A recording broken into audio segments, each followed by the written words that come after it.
releasing security video of the moments before the shooting of Carnell Snell Jr. last Saturday. Now, the video from a strip mall camera shows the 18-year-old man running with what appears to be a handgun, which he then, there you see it, he tucks it into his waistband. The video does not show the actual shooting, which is important to note. Joining us now to talk more about this is radio talk show host and decorated veteran Brian Suits and retired police sergeant Cheryl Dorsey. We'll start with you, Sergeant Dorsey. You saw the video there. Chief Beck says, we're going to present this video. There are a lot of people out there that won't believe anything. So we're showing it confirms that he did at some point have a gun in his possession. And yet it doesn't really change the narrative for a lot of the protesters there. What do you think? Well, because there's a lot of anxiety between the black and brown community and LAPD, and more specifically Police Chief Charlie Beck, because of some of the things that he said in regards to other shootings, right? And so, while this young man certainly has some culpability in his death because he was armed, for me, I'm concerned about what led up to it, because I believe a lot of times the tactics that officers use that lead up to an incident sometimes could have avoided that incident. And so when we hear that the officers thought that Mr. Snell was in a stolen vehicle, why? What was it about that vehicle that made those officers think that? Or was this a matter of racial profiling? Something happened and now they've got to justify it, although he wasn't supposed to have the gun, right? But why did they stop him? Do they have reasonable cause, probable cause, to stop him in the first place?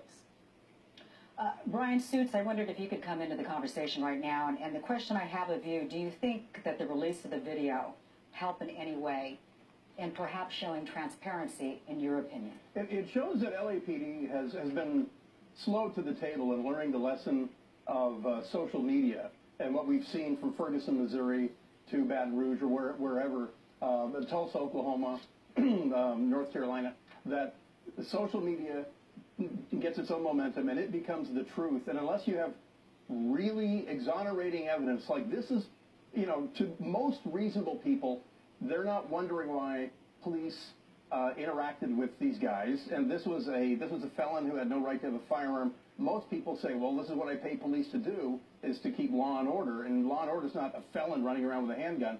So if LAPD, they didn't have the ability to do it on Saturday night or Sunday night, but I think this is a start. I know it's institutionally, it's against their momentum, it's against their culture to be forthright with shootings.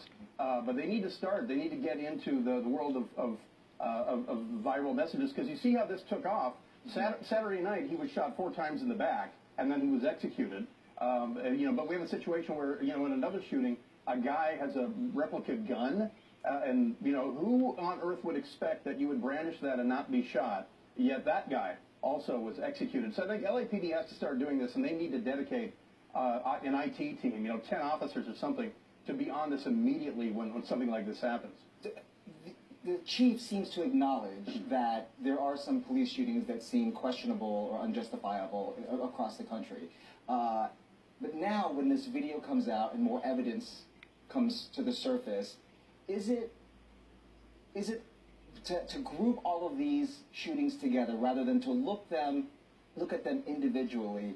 Does that play against sort of the protesters and what they're going after if, in fact, some of the video comes forward that shows that, perhaps the shooting may have been justifiable? Well, there's going to be a segment on both sides that you're never going to please, right? There are certain, people who are referred to as police apologists who never see a shooting that they can't get their arms around, right? And so conversely, you have certain protesters who, no matter what is shown, they're always going to be suspect. And so, okay, we see that he has a gun, but did he point it at the officers? Could the officers have done something else? And so to that, I say, you know who I am. I'm in uniform. And if you have a replica, if you have a knife, if you have a gun, bad things will happen. You're a retired sergeant, and you said that you retired in the year 2000, I believe. So you went through some of the reforms of Rampart. Do you see similarities between what's happening today and what happened all those years ago? Not much has changed, really, for me, based on my lived experiences on the LAPD. We're seeing more of it because of the advent of the cell phone. And so we've been complaining in the black community about these kinds of occurrences all the time. And we were either told that something we didn't see on the video moments before would have changed everything, or we got it completely wrong. And so they can no longer put that narrative forth, and that's why there's so much distrust. And we have here in Los Angeles in the shooting of Ezell Ford 2 years ago, we're still waiting for the police chief to come back with some kind of response with regard to that shooting. The police commission said it was unjustified. The police chief said he stood behind his officers, and then he doubled down by going on the roof of the police building and telling the LAPD officers, I support you. And so this is why the black community is not buying any of what he's selling in this shooting. Brian, what's your take on that? You know, it's interesting because in the second shooting with regards to the Latino person, he had a replica gun, and the chief does say there is video there. They're deciding not to release it. He mentions privacy of the individuals, that perhaps it's too graphic, and it doesn't tell the whole story. I think they should release it. I think maybe it's too graphic for him, but in the year 2016, I think people can take it. And I mean, the lesson there is play stupid games, win stupid prizes.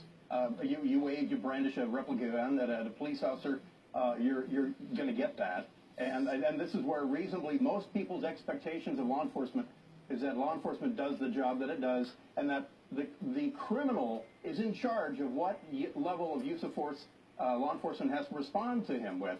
The criminal's the one in charge of what force level he's going to deal with. You come at a cop with a knife, he gets to use a gun. Sorry, he doesn't have to throw down like West Side Story.